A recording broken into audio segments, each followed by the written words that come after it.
oduu amme tiraambii gargaarsi gaazaa godhe hanga ammatti doolaara miliyoona 3 jagabaasan akka amma baa jirutti ammoo doolaara miliyoona 60 kan gargaarsa gaazaatiif ramadde yoo ta'u san keessa doolaara miliyoona 3 qofaatu ummata gaazaa qaqqabee jira. Miidiyaaleen akka wal jalaa darbaa gabaasaa jirutu miidiyaaleen gurguddaan ammoo miliyoona 57 eessatti hafee maaltu danqee kan juusga gaafiidha hundaafuu achuu gargaarsi gaazaa itti fufuudha qabaa godhi yennaan ammaas kanatti aansuudhaan qondaaltonni Israa'el duraanii 3 keessatti tokko hoogganaa basaasa Moosaad kan turan keessa ta'e dabalatee jechuu Tiraampiif waamicha dhiyeessan duguuggaa Biniyaam Netanyaahuu uummata gaazaa irratti jechuudha raawwachaa jiru kana dura dhaabbadhuutii rakkoo jechuudha waraana deemaa jiru kana xumura itti godhi jechuudhaan waamicha dhiyeessanii jiran. Waamicha qondaaltonni 3 Israa'el duraanii kun Tiraampiif dhiyeessan lola gaazaa kan Biniyaam Netanyaahuu jechuudha oofaa jiru kana waraanaan jidduu seenuudhaan xumura itti godhi jechuudhaan dhiyeessan Tiraampi ni fudhata. Gaafii jiruuf ammoo hanga ergaan geessuu jala buuneetuma keessanii gabaafnu ta'a. Kanatti aansuudhaan Awustiraaliyaan guyyaa irraantanaa hawaasni Awustiraaliyaa miliyoonaan lakkaa'aman deeggarsa uummata gaazaatii fi duguuggaa sanyii namummaa jechuu kan Israa'el gaazaa irratti raawwachaa jirtu balaaleffatuu bahaa oolan akkasuma waamicha hawaasa idil addunyaatiif fi dhaabbilee hawaasa idil addunyaa guutuuf kaatii dhaabbadhaa yeroon uummata gaazaatii wajjin dhaabbatanii fi namummaa fi quuqamni isinitti dhagahame jechuudha. Uummata kanaa wajjin dhaabbattan akka lolli xumuramuu fi biyyi Falastiin gad dhaabbattutti yeroon amma jechuudhaan waamicha hawaasa idil addunyaa guutuuf dhiyeessanii jiran. Dhugumatti hawaasni Awustiraaliyaa hedduu galatoomaa jennaan. Kanatti aansuudhaan hawaasa Ameerikaa, hawaasa Awurooppaa dabalatee hawaasa jechuudha Israa'elumaa kanuma Biniyaam Netanyahuutiin bulaa jiru jechuudha. Hiriira baa jiran akkuma kaleessaa fi dheengaddaa kana isin gabaasaa jirrutti ammoo hawaasni namummaa fi quuqama jechuudha miidhamtoota qabu akkanatti sagalee ta'a. Osoo jechuudha amantiin jayin osoo wanantee namummaan itti dhagayamte hawaasni immoo jechuudha dhugaan silaa waa hundaan itti dhiyaatu kan ni dubbataaf jennee inu mootummootas ta'ee hawaasni jiddugalaatii fi kan Afrikaa kanneen hundi gindilimsii gurguddoodha uffatanii jiran. Gindilimsii beekanii baxxaaniyaa gurguddaa ofirra kaaniiti hirriiba hamaa rafaa jiran. Hirriiba kanarraa yaalaa kaasuudhaaf yeroo dheertu fudhatti. Ammoo keessattuu yoonni jechuudha hawaasni Arabaa kuni akkuma mootummoota isaaniitti ruuzuma keenyatti hin bu'in malee yoo ruuza keenyatti hanga ruuza keenyatti hin buune nuti abbaa fedhanaa miidhanii nun galchu waan jaan fakkaata. Kanaaf jechuudha kun ammoo salphinaa fi xiqqeenya keenya agarsiisa.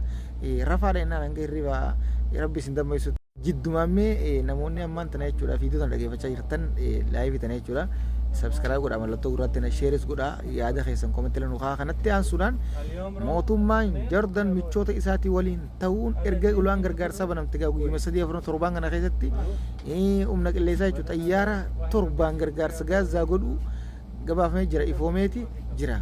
Kun waan baay'ee nama gammachiisu ulaas banee daandii qilleensaa kan baname kana fayyadamuun michoota isaa jechuudha waamicha dhiyeessee fi waliin ta'uun gargaarsa jechuudha xayyaara 7 gara gaazaa ergee jiraachuun waan baay'ee nama gammachiisu. Ammas gargaarsi kun akka itti fufu asumaan jechuudha dhaamsa dabarsuu barbaannaaf isaanuu itti fufsiisan ammoo galatoomaas ni jennaan jechuudha. Kanatti aansuudhaan Hamaas ammaas irra deebiidhaan hawaasni Hamaas hidhannoo hiikkachuu qabdi dhiyeesseef deebisaa kanuma akka kaleessaa wal fakkaataati deebiseef hanga Falastiin alaabaan Falastiin jechuudha birbirfamtee beekumtiin biyyoota hundaa kan namteef jechuudha biyyoonni hundi beekumtii kannee fi gad dhaabbattee biyyummaan isii mirkanootutti nuti hidhannoo hin hiikannu jechuudhaan deebisaa laattee jirti. Kun ta'uudha qabaas maaliif jennaan namni boollata keessatti yeroo 2-3 ciniinamu takkitti ciniinamuu hin qabu. Uummanni kun uummata qarooma waan ta'eef tooftaan Hamaas hiikkachiisanii ejjennoo isaanii tarkaanfii duraanitti deebisuu mala waan ta'eef tarkaanfiin isaanii tunnaa taatee jirti. Deebisaan isaan laataniif kun naaf ta'an.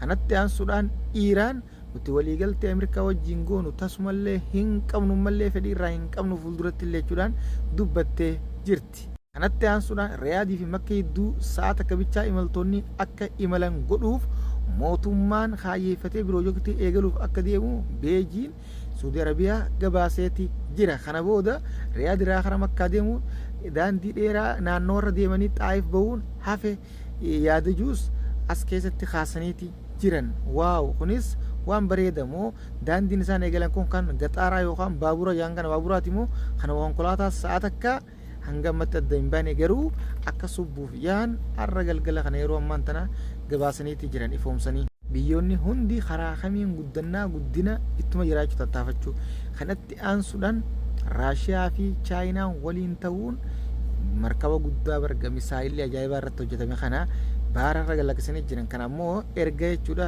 tiraambii beejingii fi mooskoo dabalatee gargaarsa wantaa godhee booda kan uumamte ta'uudhaas beekaniiti jiran kana booda lola gurguddaatu jechuudha Ameerikaa fi chaayinaadha raashiyaa gidduutti eegaluu deema fakkaata chaayinaa fi raashiyaa waliin ta'uudhaan akkasitti ejjennoo kan eegalanii jiran ammoo jechuudha tiraambii taanaani guyyaa torbamummaa ga'uun dhabu jechuudha ammoo guyyaa torbamoo kana hafee erga guyyaa 10 bichaadha seenaa jechuudha buutii akeekkachiise waraana Yuukireen wajjin oofaa jiru akka dhaabuuf yoon dhaabne guyyaa 10 kanaa booda gaa tarkaanfii sirra fudhatamu jechuudhaan akeekkachiise kanatti dabaluudhaan waraana kanatti Hindiyaanis akka dabalamtu hawaasni fi xinxaltoonni Hindiyaa waamicha mootummaa dhiyeessaniiti jiran amma yeroon ati raashiyaa fi chaayinaa waliin dhaabbattee Ameerikaa likkii galchitu jechuudhaan hawaasni fi xinxaltoonni hayyoonni Hindiyaa mootummaa gaafatanii jiran waamichas dhiyeessanii fi jiranii jechuudha. Maaliif kana ta'e kan ta'u yoo jettan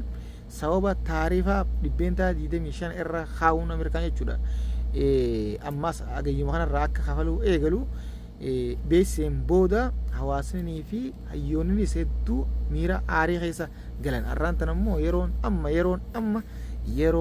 amma akan chaayinaa fi raashiyaa wajjin dhaabbatte jechuudhaan mootummaa Hindiyaa gaafachaa jira hawaasni. Tana dubbiin jajjabdu.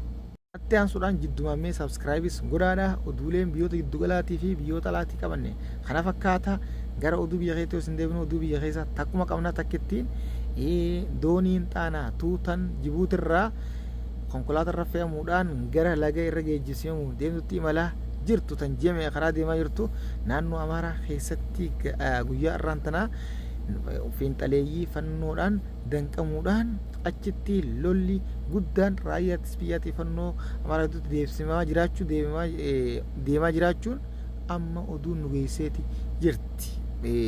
Loobanni jechuun loobatanii beekanii loobata guddaa jechuudha doonii xaanaatu fe'ee deemu jiru karaa cufsiisuun jechuudha fiinxaleeyyiin fannoo dhaabdii achumatti imma sagaleen jechuudha waraanaa wal waraansaa tan akka gaariitti xiixaa jirti.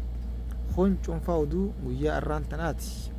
Oduun irraa qabnaan fakkaata gaa'imee waa'ee doonii tanarratti yoo irratti dubbanne dooniin tun akkam ta'uu taati lolli gaammaan tanatti deemaa jiru kun akkam godhaa akkam wal godhanii dooniin tun makiinuma wajjin jechuudha miidhaan irra geessi waan jirus gaa hin beekne biddi garuu amma deemaa jira haa ta'u rabbi nagaa buusu kun cuunfaa oduu guyyaa irraan tanaati oduun irraa qabnaan kana fakkaata kan biraatiin hanga walitti deemnutti sheer godhuudhaan facaasaa ammoo koomantis godhaa yaada keessan jechuudha koomantii lanuu haala isin dubbifna laayikis godhaa sheer godhuudhaan facaasaa sabskiraayib godhuudhaan nu jajjabeessaadha gara YouTube kanaa jechuudha hedduu hirmaannaan keessan salphataa ta'ee jira hedduu jechuudha akka duraan saffisaan jiru mee dafaa tattamaan jechuudha gara 10,000 yaa seennu sabskiraayibiidha sabskiraayib godhaan isin jaa guyyaa 100 fi sheera 5 geenya jirra hanga ammatti 5,000 bicharra jirra kanaafi gara YouTube amma sabskiraayibiin mandanitti hundaan isin jaa assalamu alaikum